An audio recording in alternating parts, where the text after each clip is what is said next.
I didn't answer a text message on the weekend. Now I'm paying the price. Some time ago I spoke with my superior about making my schedule fit around classes I had signed up for starting this autumn. They agreed, touting that flexibility was one of the perks of this job. So I enrolled and classes begin in a few weeks. I sent over my schedule, changing my hours minimally. The response was a long-winded explanation about how actually this was a perk offered exclusively to employees who go above and beyond. How they are not okay with my new schedule unless I am okay with being available whenever they deem a question important enough to contact me about it. I can't say too much. But let's just say I work in retail goods.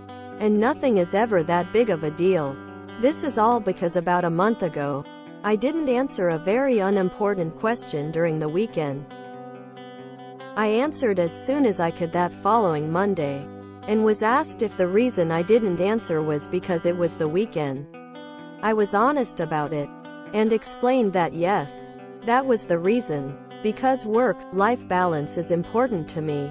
Now they are retaliating and saying, I understand your boundary, but I need you to change it if I am going to approve this schedule change so you can take your classes. Otherwise, I won't. I'm seriously considering leaving this position ASAP. This is not the first time this kind of power trip has come up, and I imagine it won't be the last. Thoughts? TLDR. I'm an hourly employee who didn't answer a work-related text on the weekend. And now it's being used against me to keep me from being able to rearrange my schedule to accommodate classes in a few weeks. Employers who want employees to be on call 24/7 should either pay through the nose for it or STFU. Op. Your boss doesn't seem to understand the concept of hourly work, since they are unlikely to learn anytime soon. I strongly urge you to find another job. Good luck. Depending on where you are, those little questions may add up to a lot of $. In CA many years ago, I had a job that would call me in whenever they felt like it. But in CA then the minimum time employers were allowed to call someone in for was 4 hours, even if they didn't have them work more than a few seconds. So they would call me, and I would come in. Even if a phone call would get the problem fixed and clock in, I'd fix the problem and clock out. On payday, I would hold them to the letter of the law. They threatened to fire me, and I showed them the law regarding retaliation. They backed down and paid up. This continued for 4 years. Check your local laws regarding just what your employer can do when they want you to work and what they owe you for it. Agree and tell them next time you'll answer the texts and such. Then, on Monday, you add that time to your hours worked. They take it or balk at it. You simply state that the Fair Labor Standards Act makes it illegal to work off the clock. So you are updating your timesheet so they don't get in trouble for violating federal law. Edit. If you live in a one-party consent state, have your phone recording what happens. If they balk, and you have it on recording, that's a nail in the coffin for the doll to find them. Because not only are they violating the FLSA, they're doing it willfully. Whenever an employer talks about flexibility, they always mean the employee's flexibility, not their own. Are they willing to pay you to be on call? No? Then you're not on call. It sounds like the people that run this company are petty little children. You decided not to let them make you work for free, and now they just can't get over it. I would just tell them that I'll do whatever. Let them change my schedule. Make sure this is all communicated in writing, by the way, and then just no answer the phone when why call. Oh, yeah. I was in class and couldn't answer. And then by the time my class got out, I guess I just forgot. Man shrugging, light skin tone. But seriously, are you the only one who works there who doesn't have their head up their ass? Why can't anyone else answer questions on their own? What do they plan on doing when you quit? What a stupid way to run a businessman facepalming light skin tone.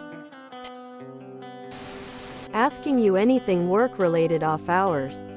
If this is the US, is required to be paid. It's diminutive time and must be clocked in, else they can be sued for wage theft. I would suggest they be aware that contacting hourly employees outside of work means that time cards need adjusted and payment made any time work is discussed. Tell them you dropped the class and ask for them to redo the schedule so that you're everywhere. They need a hole filled. Then quit without notice. Your supervisor sucks and that's pretty messed up. I say if you don't absolutely need to have this job, then leave. The whole not clocking in or out as an hourly employee sounds very suspicious to me. I've never worked a job as an hourly employee that didn't have to clock in, out. Hell, I've worked a couple of jobs as a salaried employee that I still had to clock in, out for. By text, I signed up for this role based on the promise of reasonable flexibility being accommodated, and am not comfortable with the implication this will only be available if I perform over and above my assigned duties, or if I am on call outside of paid shifts. I have given you my availability and will thank you to schedule my shifts according to this. I look forward to continuing to provide the same high-quality work I have always done, within the agreements we have already made, and am not looking to renegotiate them at this time. I am sorry, but I am too European to understand this. You got into trouble because you did not work while you were not working? Ha! Mess with boss till you get fired. Collect unemployment and go to school. Bombard his personal phones with messages at midnight and get angry when he doesn't respond. Perk for those who go above and beyond. What a crock. They could literally make that anything they want. Are they going to pay you for what amounts to an on-call status? My favorite response was when I worked in an office and I knew I'd get hired by another place pretty quickly since I'd been approached by them a few days prior. My manager at the time brought me into his office to try to tell me that I'd have to pick up extra work because people kept quitting, and laughed when I asked for a raise, rather than say anything, which would have been ugly and escalatory on my part. I just chuckled and walked out. Felt like I was 10 feet tall. If you're going to engage me to wait and pay me accordingly, I'm fine with that. 24/7 availability equals 24/7 pay. Let them fire you. Collect the unemployment and then you can have it extended as long as you keep going to school. Most likely dependent on state. But that's a NY policy, because higher education is a job-seeking activity.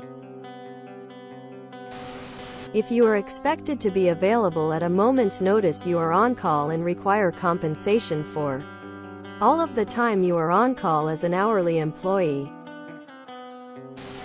I have all my supervisors and co-workers on Do Not Disturb and turn it on as soon as I clock out. There's an office group chat that the manager or co-workers will occasionally use during and after office hours, and I'm the only one who rarely responds to it. If it's during my free time, I never respond to it. My boss texted me once on my day off to ask me a work-related question and I left her on read and didn't answer it until 2 days later when I was physically back at the office. Yeah, she hasn't tried that again since. I can't imagine them holding it over me. That's ridiculous though. Absolutely start looking for a new job. I'm the meantime. Just agree even if you don't mean it. If you require me to be on call 24/7, I would like to be paid accordingly.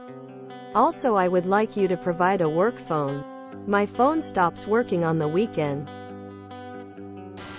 If you enjoyed this video, please check out our playlists full of similar content. Epicaricast is like doom scrolling for your ears. Please like, share, and subscribe.